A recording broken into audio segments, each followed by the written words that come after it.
उमर इब्ने अब्दुल अजीज का दौर है और सुबह ईद होने वाली है, चांद हो चुका है, चांद हो चुका है, सुबह ईद होने वाली है। उमर इब्ने अब्दुल अजीज की बीवी कहती है देखो आपके पास भी कपड़े नहीं है पहनने को, मेरे पास भी नहीं है, हम और आप तो पुराने कपड़े पहन लेंगे, लेकिन बच्चा नए कपड़े की जिद कर रहा, बच्चे के लिए तो नया कपड़ा होना चाहिए, पड़ोस के बच्चे नए कपड़ा पहनेंगे और अमीरुल मोमिनीन का बेटा पुराने कपड़े। कहा मेरी बीवी बैतुल माल से मुझे इतनी तनख्वाह नहीं मिलती कि मैं उससे अपने बच्चे को नया कपड़ा पहना सकूं। बीवी ने कहा अमीरुल मोमिनीन ने 1 महीने की तनख्वाह एडवांस ले लीजिए, अगले महीने मत लीजिएगा। का बीवी मशवरा अच्छा दे रही हो, होता है कभी कभी लोग किसी के यहाँ काम करते हैं, साहब मेरी बीवी बीमार, 1 महीने की एडवांस तनख्वाह दे दो, हम धीरे धीरे कटा देंगे, कोई बुरी बात नहीं है अगर मालिक राज़ी हो जाए तो। अबू मूसा उमर इब्ने अब्दुल अजीज़ ने एक लेटर लिखा और अपने खादिम से कहा जाओ बैतुल माल के कैशियर से कहना ये लेटर दे देना, वो तुम्हें 1 महीने की तनख्वाह एडवांस दे देगा। अमीरुल मोमिनीन खुश थे, उमर इब्ने अब्दुल अजीज़ की 1 महीने की तनख्वाह एडवांस, और वो तो मेरा खादिम है, वो तो दे ही देगा, जब हमने ऑर्डर दे दिया लिख के दे दिया तो वो दे देगा। जैसे ये लेटर कैशियर के हाथ में आता है, उसने पढ़ा खजांची ने, उसमें लिखा है कि कल ईद है, मेरे बच्चे के पास नए कपड़े नहीं है पहनने के लिए, लिहाजा मुझे 1 महीने की तनख्वाह एडवांस दे दो, अगले महीने मत देना, उस महीने के अंदर काट लेना। उस खजांची ने उस लेटर को पढ़ने के बाद अंदर जाकर उसी लेटर के पीछे कुछ लिख दिया और लिखने के बाद उसको लिफाफे में बंद करके क्या जाओ इसको दे देना उमर इब्ने अब्दुल अजीज़ को। कहा उन्होंने 1 महीने की तनख्वाह एडवांस मंगाई, कहा मैंने इसका जवाब दे दिया है, इसका जवाब वो पढ़ लेंगे, उसके बाद आप आना, अगर इसके बावजूद वो मंगाएंगे तनख्वाह मांगेंगे 1 महीने की तो मैं दे दूंगा, मैंने उसमें कुछ सवाल किया है। खादिम लिफाफा लेकर उमर इब्ने अब्दुल अजीज़ के पास पहुंचता है। उमर इब्ने अब्दुल अजीज़ ने कहा क्या उसने 1000, क्या उसने 1 महीने की तनख्वाह एडवांस नहीं दी? का पता नहीं, इस लिफाफे में कुछ रख दिया है। लिफाफा खोला तो क्या देखते हैं कि मेरे ही लिफाफे, मेरे ही लेटर के पीछे कुछ और लिखा है। उसको पढ़ते हैं, उसमें लिखा हुआ है उमर इब्ने अब्दुल अजीज़ अमीरुल मोमिनीन, आपका हुक्म सराखों पर, आपको 1 महीने, 5 महीने, 6 महीने, आप जितनी कहें उतनी तनख्वाह मैं देने के लिए आज़ाद हूँ, मैं देने के लिए तैयार हूँ। अमीरुल मोमिनीन आपने लिखा है कि मेरे बच्चे के पास नए कपड़े नहीं हैं पहनने के लिए, इसलिए मुझे 1 महीने की तनख्वाह एडवांस दे दो, अगले महीने काट लेना।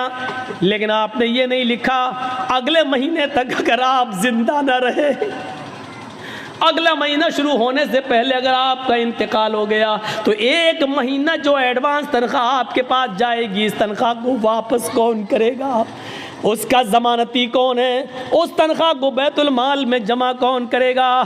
काश ये वाक़यात मोदी ने पढ़े होते, ये वाक़यात योगी ने पढ़े होते तो उनको पता चलता कि इस्लामी हुक्मरानों की तारीख कैसी गुजरी है। ये बेचारे 10-10 और 20-20 लाख का सूट बूट पहनकर अमेरिका के प्राइम मिनिस्टर का स्वागत करने वाले लोग क्या जाने कि हुकूमतें कैसे चलाई जाती हैं। हुकूमत चलाना सीखना है तो सीखो उमर इब्ने अब्दुल अजीज़ से, सीखो हज़रत उमर फारूक से, और उन्हीं से सीखी थी महात्मा गांधी जी ने। इसीलिए तो कहा था बापू ने कि अगर देश में खून खराबा बंद करना चाहते हो, अमन सुकून चाहते हो तो हजरत उमर फारूक जैसा कानून नाफिज कर दो, देश के अंदर खून खराबा बंद हो जाएगा। ये महात्मा गांधी ने जुमले कहे हैं, सत्य और अहिंसा के अंदर आज भी लिखे हुए हैं। मेरे भाइयों, आज सूरत हाल ये है कि विजय माल्या बाहर बैठा हुआ है, देश की ये सारी चीजें लेकर बाहर बैठा हुआ है।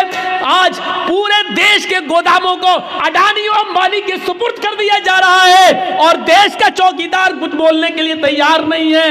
हजारों करोड़ की अफीम और गांजा और चर्स बंबई के एयरपोर्ट, बंबई के पोर्ट पर समंदर के ऊपर पकड़ी जा रही है, लेकिन मेरे भाइयों उसके मंगाने वाले को, उसके मालिक के को आज तक पूछने के लिए भी नहीं बुलाया जा रहा है। आज इस तरीके से हुकूमतें चल रही हैं। एक हुकूमत वो भी थी कि हजरत उमर फारूक का बेटा मुल्क के शाम के अंदर था और उसने रात के अंदर खजूर को, रस को सड़ाया, निचोड़ा, वो नबीज बन गया।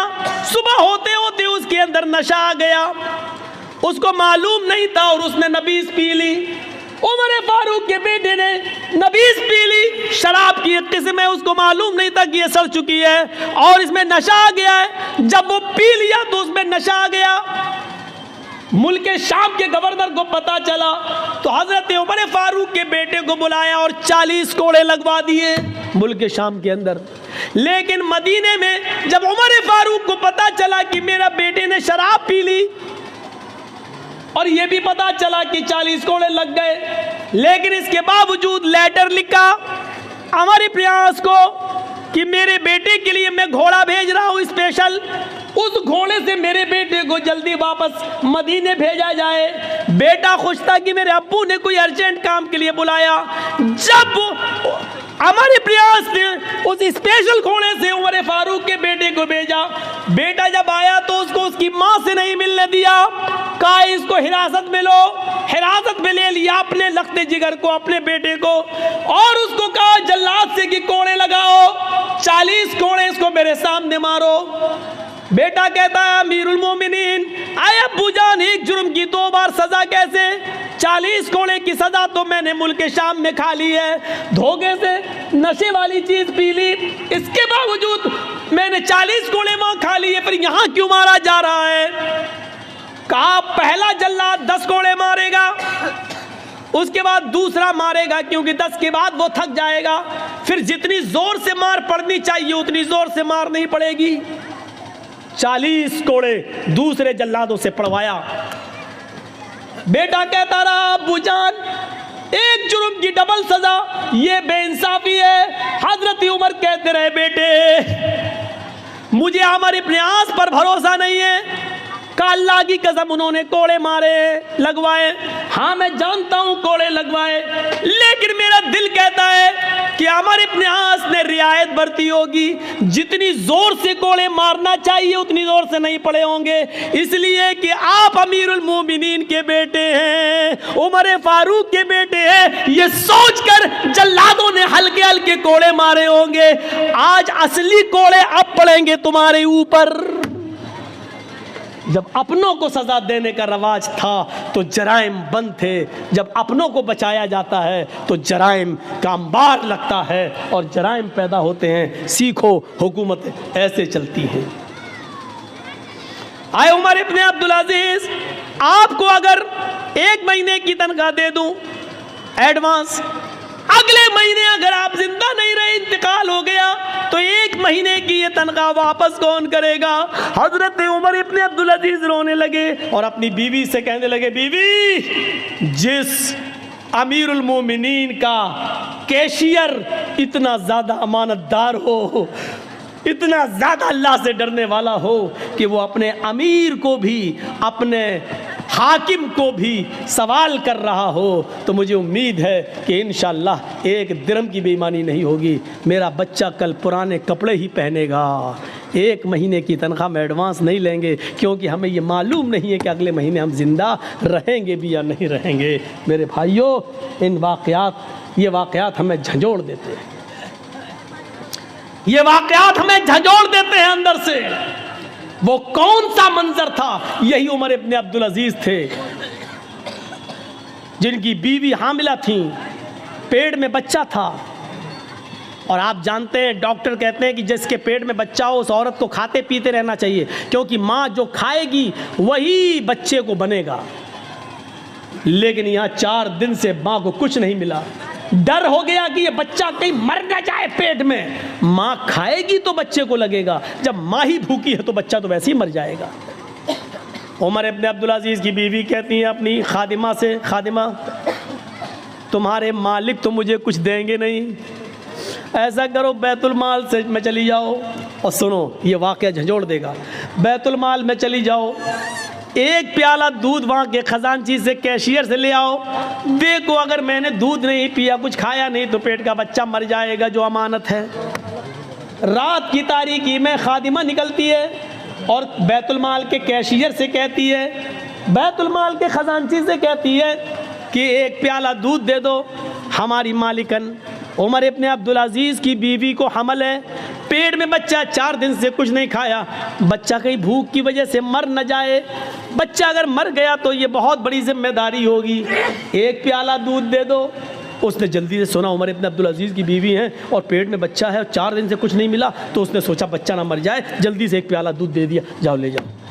रात का तकरीबन यही टाइम होगा, 2:30। उमर इब्न अब्दुल अजीज़ उठ चुके थे, कुएं के पास बैठकर वज़ू बना रहे थे। उन्होंने दरवाज़ा खुलते हुए देखा। थोड़ी देर के बाद देखते हैं कि एक औरत, हमारी खादिमा, चादर में कुछ छिपाए हुए चली आ रही है। उमर इब्न अब्दुल अजीज़ ने देखा कि वो मेरी बीवी के कमरे में चली गई। ये पीछे से कमरे में जाते हैं तो कहते हैं कि तुम कौन? कहा मैं आपकी खादिमा। क्या दे रही हो मेरी बीवी को? क्या देखते हैं कि मेरी बीवी के हाथ में दूध का प्याला है। उमर इब्न अब्दुल अजीज़ ने कहा तुम्हें उस ज़ात की कसम जिसके कब्ज़े में हम तुम दोनों की जान है, जब तक मुझे हिसाब न दे दो कि ये दूध कहाँ से आया, मैं तुम्हें पीने की इजाज़त नहीं देता। उमर इब्न अब्दुल अजीज़ की बीवी ने दूध का प्याला रोक लिया। कहा अमीरुल मोमिनीन, मेरी नीयत पे शक मत करिए, 4 दिन से सिर्फ पानी पी रही हूँ, खाने पीने को कुछ नहीं है। आपकी अमानत मेरे पेट में पल रही है, अगर ये भूख